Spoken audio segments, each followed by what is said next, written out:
Was Playboi Carti's new album Music worth the 5-year wait? Was it worth all the delays, all the lies? Nah. But does that mean the album's bad? Also, no. Let's be real for a second. This man put us through so much torment with his mysterious arc that, like, he would have needed to be Shakespeare himself rapping on, like, a peak Kanye West soul production beat. He would have needed to damn near not even be Playboi Carti to make this worth that excruciating wait. But now with that elephant out of the room, I'm just going to talk about the actual music itself. And ultimately, there are some positives, but also definitely some critiques. One of those being, this album is 30 songs long and only has an hour of runtime. It doesn't matter who you are. You could be the best singer, the best rapper, the best anything of all time. If your album is 30 tracks long, there's inherently going to be some bloat, some songs that really didn't need to be in there, and that was definitely the case for Playboi Carti's music. Ultimately, my ratio was 15 out of 30. There were 15 tracks that I would go back to, put in the playlist. The other ones, I could kind of never hear again and be perfectly fine with it. It's not a horrible ratio, 15 out of 30, but it's not great either. Now, some people have argued, you know, it's been 5 years. I want as much Carti as possible. We haven't had it for so long, so it could be 30 songs, it could be 50 songs, it could be as many songs as he wants. I just want to listen to as much as possible. And I do understand that to a certain extent. But I think the better strategy for Carti would have been to reduce the amount of songs on this album and instead increase the runtime of each track. Because I won't lie, a lot of these songs, they're 1 minute and 30 seconds, 2 minutes long. Like the longest tracks are maybe 3 minutes. When songs are consistently that short, you're kind of left wanting more. You're a little unsatisfied after finishing the listen. I did feel that with some of these Carti songs. The last thing I'll say for this first problem is that those 15 songs that do contribute to the bloated nature of this album, you know, the songs that I won't go back to, they're not horrible. They're not like these atrocious songs. They're just average. They're just kind of there. They don't seem to serve any creative purpose. They're just whatever. Moving on to a positive for this project, one thing I loved was how many different voices Playboi Carti used throughout this project, not only on individual songs, but also within each track he would switch up his voice, which really added that unpredictable element to it. It kept it exciting and also just showcased his versatility. Radar is a really good example of that, where the first half of the song he's using a more higher pitched voice,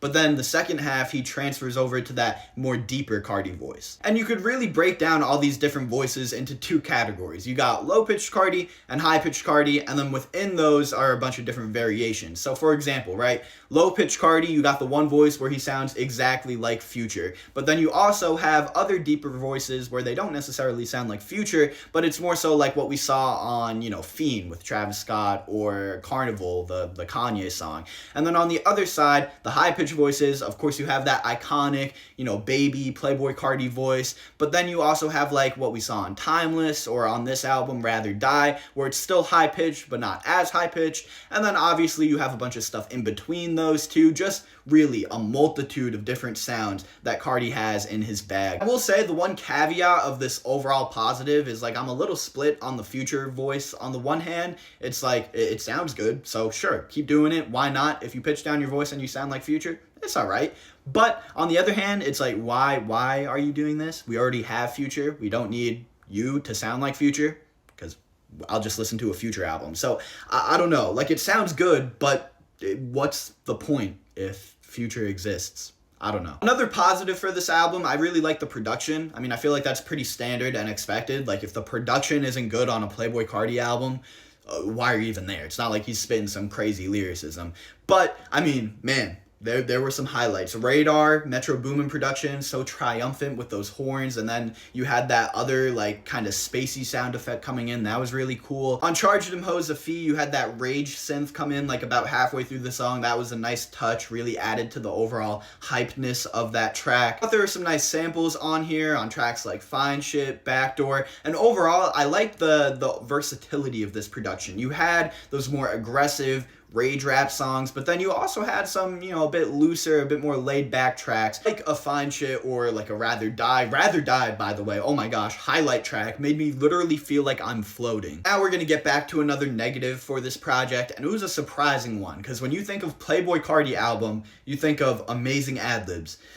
The ad-libs on this project were not it. I mean, whenever Carti was ad-libbing, it was fine. It was good. Like the Sia ad-lib, that was good. But oh my gosh, what is Swamp Izzo? Get him off of here. It reminded me of DJ Khaled. God, dude. It was not good, bro. It was horrible. It made...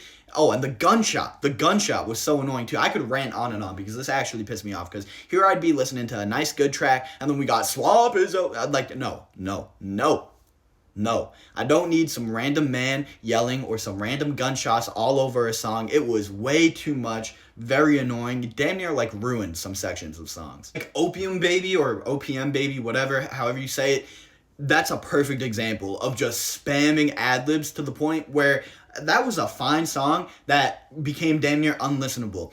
So many gunshot after gunshot. This random man laughing in the background. And then Swamp Izzo. It's like every time I talk, there's a Swamp Izzo. It's haunting me. It's haunting my dreams. Yeah, that was really disappointing. I mean, it's a Playboi Carti album. When you go to a Carti project, you go there because you're excited to hear some super hype, exciting ad-libs that are just always filling up space, always have something going on in the song, and keep you hooked into the tracks. This shit was not keeping me hooked in. It made me want to leave because some random guy was yelling some random nonsense. It just felt out of place. It felt so out of place. With that being said, although the ad-libs were kind of butt at a lot of points, the features made me super duper happy at most points with the exception of a few. We had 3 Kendrick Lamar features on a Playboi Carti album, which me personally I never thought I would have been saying, but here we are. Now, were those 3 features good?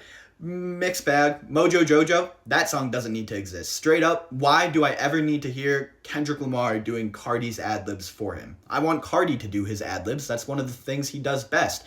I just don't think that song really serves a purpose. Next up, you had Good Credit and Backdoor. Good Credit, I think, has Kendrick's best feature, but I don't think it's the best song with Kendrick Lamar. I'd give that one to Backdoor. Backdoor, I really love the production with the sample. I already talked about that. I also just liked how it was a bit more laid back. You had Kendrick doing that very like Luther reminiscent singing, which I enjoyed.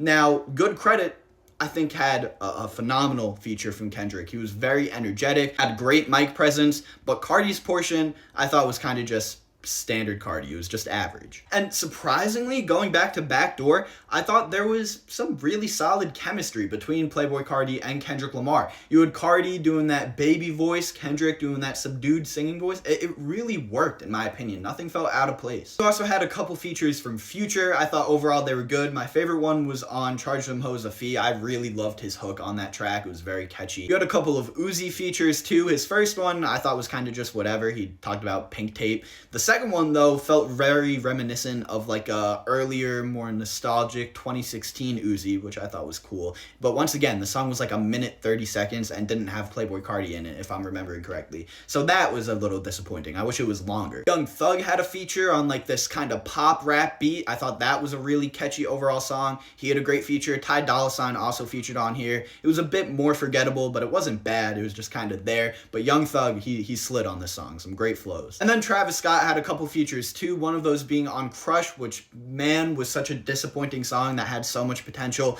I loved the production when it came to that chorus that came in, the sample that came in. I thought that was such a cool beat that was just wasted with Travis Scott barely even rapping on it. It literally sounded like an interlude or maybe even like just an instrumental at points, because Travis Scott's voice was like super low. It didn't sound like it was supposed to be an actual verse. He was just ad-libbing. Like, that was really a weird choice. It didn't sound like an actual full-fledged song until Carti came in, because like I said, Travis Scott's voice was so quiet, it sounded like it was sampled, like it was an instrumental. Besides that though, Travis Scott's other features were pretty solid, his best one being on Wake Up Filthy. I just thought his voice matched perfectly with that type of production.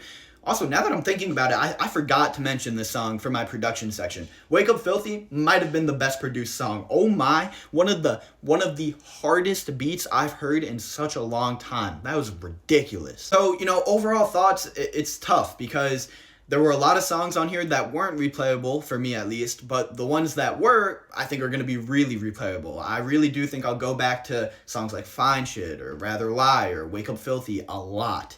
At the same time, there were some huge disappointments with like the ad-libs, but a lot of exciting parts of it too, with like the different voice changes or the features. So overall, I think this was a fun album. I think it was a good album. but also a very flawed album. And so I would give Music by Playboi Carti a 6 out of 10.